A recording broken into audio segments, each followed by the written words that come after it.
It's the world this week. 7 days, 4 Paris-based correspondents, 1 hour. Let's say hello to Anne-Elisabeth Moutet. Hello. For the Sunday Telegraph. How are you? I'm very well. All right, nice to see you. Also, it's air-conditioned here as opposed to outside. That's right. It is warm in the French capital. Régis Le Sommier, of the deputy editor at the French news weekly magazine Paris Match. What's your cover story this week? Claire Chazal. Claire Chazal, the French television presenter. Yes. Okay. Telling us everything, including her fantasy about marriage. Interesting. Okay. George Kazolius, TV news producer. Nice to see you again, sir. Good to be back. And France24.com's very own Lila Jacinto. Good to be here. Good to see you. The World This Week, where you can join the conversation on Facebook and Twitter, our hashtag F24Debate. In the Harry Potter series, you know the special train that every term takes the children to their boarding school? It leaves from track 9 3/4. Well, here in the real world, this was the week we discovered the €2.50 coin. That's right, €2.50, after the French recently rejected a commemorative €2 piece to mark the upcoming bicentennial of the Battle of Waterloo.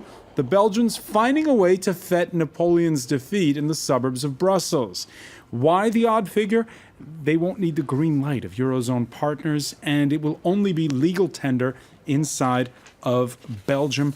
A €2.50 coin. Anne-Elisabeth Moutet, to what lengths will our neighbours to the north go to wind up the French? Actually, it's the Flemish who want to wind up the Walloons in Belgium because they don't care so much about the French. But it's really, in so many ways, this is a Belgian story. But I can see that they will sell that coin, which is a €2.50 coin, for €45. So somebody is making something out of it, probably the Belgian treasury. The English don't have the euro. So when the French protested about this, they said, look, you're going to commemorate something which is only a victory for a country that's outside the Eurozone anyway. It makes no sense. But that's very true that also the French were thinking, OK, no, you're not putting that one on us. For 20 years, the Eurostar arrived at Waterloo Station in London. And finally now it arrives at the sort of safely named St. Pancras. But we never asked for the French. They never asked for the Eurostar to arrive at Gare d'Austerlitz. So they felt that this was really a low blow. And they protested, and it worked. All right, June 18th is the actual 200th birthday. I take it that Waterloo will not be on the cover of Paris Match next week. It won't be on the cover, but we're going to do a story about it. We've done actually many stories about Napoleon.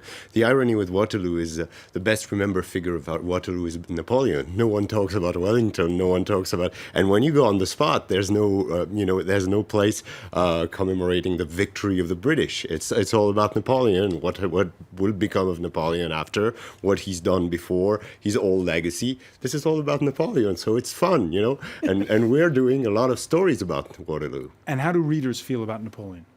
Well, they're interesting because, there's a lot. What we discover investigating about what's left of Napoleon is that he actually has an heir. I mean, one of his great son who lives in London and who's a banker. So there's a lot of multiple people that are around the legacy of Napoleon. We interviewed last week the guy who actually portrays Napoleon in reenactment battles, including the one of Waterloo that will happen on June 18th. It's always the same guy. He's living as Napoleon. Consider him a bit of like sort of an emperor himself. He has his own habits, and it's really interesting. All what's going on around Napoleon is interesting, I think. I actually think the worst thing that happened to Europe was Napoleon losing that battle. Because had he won, he would have federated Europe. There would have been the Code Napoleonien. We would have had 150 years probably of not war and revolutions. I'm convinced. And Fouché's secret police. The man who invented basically thought and the King of England was much better. Thank you. The King of England had absolutely, first of all, there was no king at the time, there was a Prince Regent. And second, the King of England had absolutely no power. Whereas in France, in France, the nobility lost the battle against the monarchy, the Fronde, under Louis XIV, and we've been a monarchy ever since. We were a monarchy until the Revolution, and you can argue that we've been a monarchy ever since. And in Britain, the aristocracy won against the king 1 century before, with the result that the man who was fighting Napoleon was Pitt. Napoleon brought us free education. He brought us the code. You waited till 1876 to open your schools to poor people. All right, as you can see, Leila Jacinto, You can still fight it. Napoleon is still a sensitive subject. Yes, and in the parts of the world where I come from, we're still bemoaning that Napoleon did not cross Egypt and land in India to save us from the British. I'm with you on this. I have no idea how suddenly, a monarch who has no power, but the state pays for, the people's taxes pays for, is fine until this date. So go Napoleon. But I will say one thing. The best biography of Napoleon today has just been published and written by an Englishman, Andrew Roberts. And the best account of the Battle of Waterloo, which to this day is taught at Sandhurst, the British military school, is written by an author whom people do not take seriously enough, Georgette Heyer, in her book called An Infamous Army. And I really would recommend this book because it is a fantastic account of the weeks before Waterloo in Brussels and the battle itself. It is absolutely magnificent. All right. One last point. The Prussians won that battle for the British. Blucher came in at the last minute when Wellington was on the verge of defeat. I want to add that as well. Well, they've All right. been fighting very hard for three And we can days, argue also three full that days. if Napoleon had won Trafalgar, there wouldn't have been Waterloo. Speaking of Waterloo moments, the Greeks are calling it a pressure tactic. The International Monetary Fund pulling its negotiating team from talks in Brussels, the clock winding down to a June 30th deadline for Athens and creditors to agree on reforms that can release a 1.6 billion euro lifeline and avoid default for Greece. The IMF speaks of major differences. European officials, they're also venting. It's for me very obvious that we need decisions, not negotiations now. And it's my opinion that Greek government has to be, I think, a little bit more realistic. There's no more time for gambling. The day is coming, I am afraid, that someone says that the game is over. George Kazolis, one of the negotiators quoted in the Financial Times this week is saying that the Greeks are looking for that drop-dead moment where they could get the best deal, but they're not quite sure when it is, and thus they're playing with fire. Well, I think they've misunderstood everything because Europe has nothing to lose and perhaps a lot to gain, the Eurozone, by getting rid of Greece. They should have never been brought in anyhow. And they've had years to clean up their mess, and they haven't modernized their income tax system. They haven't fought corruption. They haven't really done anything. I think But that's a minority position inside of Greece itself. Well, that the Greeks want to stay in a euro where they got free handouts for all these years is not surprising. I just don't understand why they're not ashamed of themselves. Régis Le Sommier? Well, I think what we're seeing obviously is whatever the outcome of this is that we have a Europe that's functioning with two speeds. You have countries that are ahead and you have countries that are, backwards. And I think Valéry Giscard d'Estaing summed it up saying that we should lead to different rhythm within the Eurozone because the Greeks had a lot of time, like you said, had a lot of time cleaning the mess, and they haven't done anything. And they think that I think the popular feeling is that they've elected Syriza, and with the election of Syriza, everything is going to be solved, which is not the case because you're in Europe and you're accountable for things. You have to do things. You have to move forward, and we haven't seen anything yet.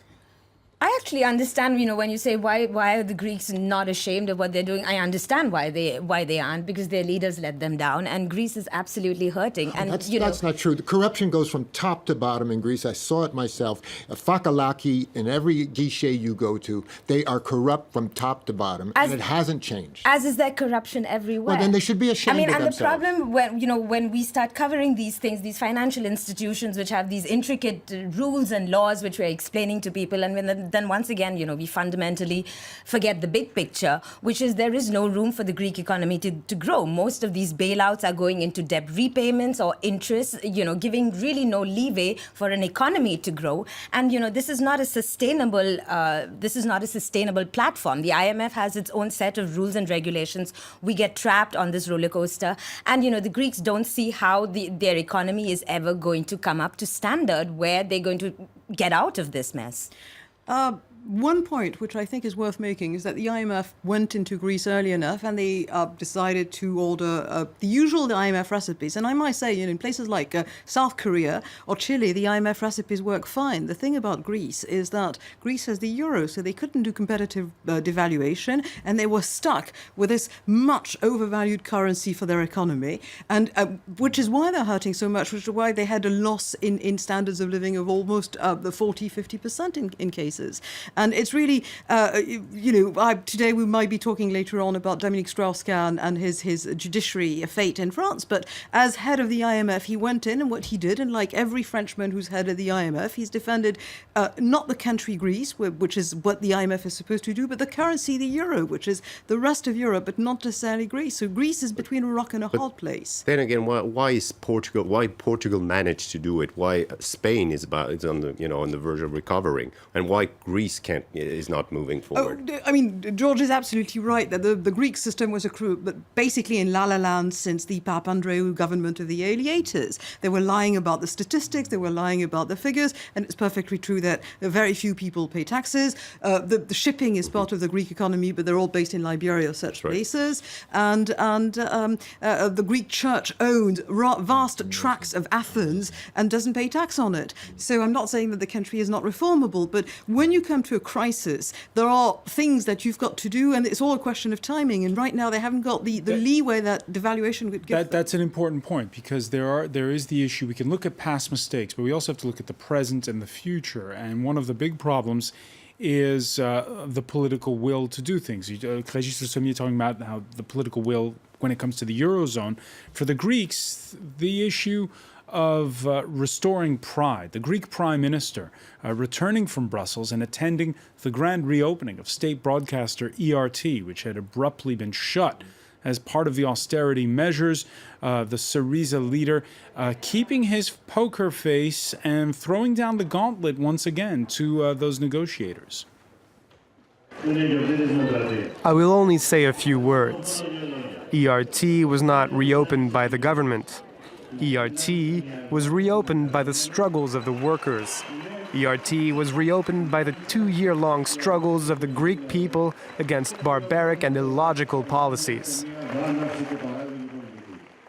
Were they barbaric and illogical policies? Oh, austerity has never worked except to bail out the banks. I mean, that's clear. But Greece should not be in the euro. And the thing is, they tried to scare us all along about Greece leaving the euro, and now it's credibility. What could be more credible than Europe organizing a soft exit of Greece from the euro to show that the euro is solid?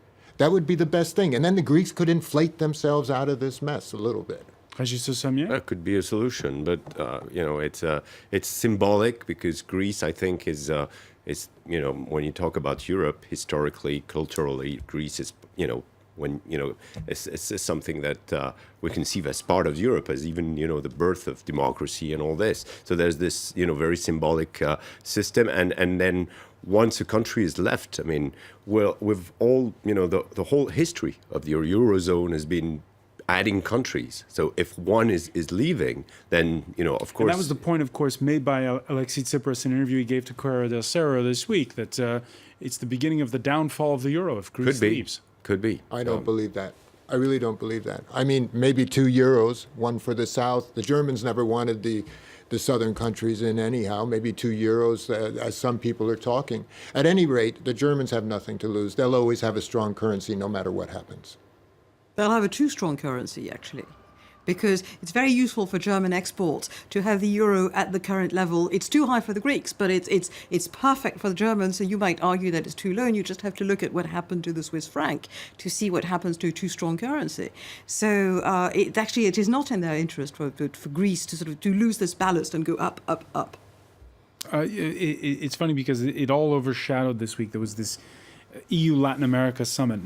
I got completely sidelined from the headlines, Lila Jacinto. Instead, Europe's inward problems once again resurfacing. And it brings me back to what I was asking at the outset. Could this be a Waterloo moment for Europe, or will Europe come out stronger? I don't we're think back it's in a it. Waterloo moment for Europe. It's also interesting, mentioning America, because there were leaked documents from a 2010 meeting, an IMF meeting, and there were delegates from Argentina and the Latin American countries warning that in fact these kind of bailouts is really bailing out the financial institutions that are giving in this debt. So even within the IMF, there are countries that have had this sort of experience and not come out of it, that have been warning about it. But the IMF machine keeps rolling out. And as for Greeks' exit, from the other perspective, from the left perspective, if you please, well, then they can, manage their own monetary policy. They've not managed to devalue. They, all sorts of economies have picked themselves up by going into the arms of Russia or China. They have that freedom now. So, Brexit, really not the end of the world. Not the end of the world? Europe has got the strange structure in which it says, it's got to advance, otherwise it breaks down, which in itself is a bit worrisome. If the only way is forward, and I remember hearing a very well-known diplomat explaining that when they negotiated the treaty, they negotiated no out for the countries within the Eurozone, because otherwise the markets would not like the idea that you could get out of it, and therefore you can. But that's a trick. That's a sleight of hand. You can't really do that. What worries me a bit is I'm pro-European, but I think Europe is still, after years and years of crisis, and after the rise of the populist parties in Europe, it is not looking at itself and re-examining some of the assumptions, such as we're going to have... It's mission creep. It is mission creep all the time. It's political mission creep. This is what David Cameron is objecting to when he says we don't want to have the clause of ever closer union. It's economic mission creep. And one day they should say, look, we have been lying to you all this time.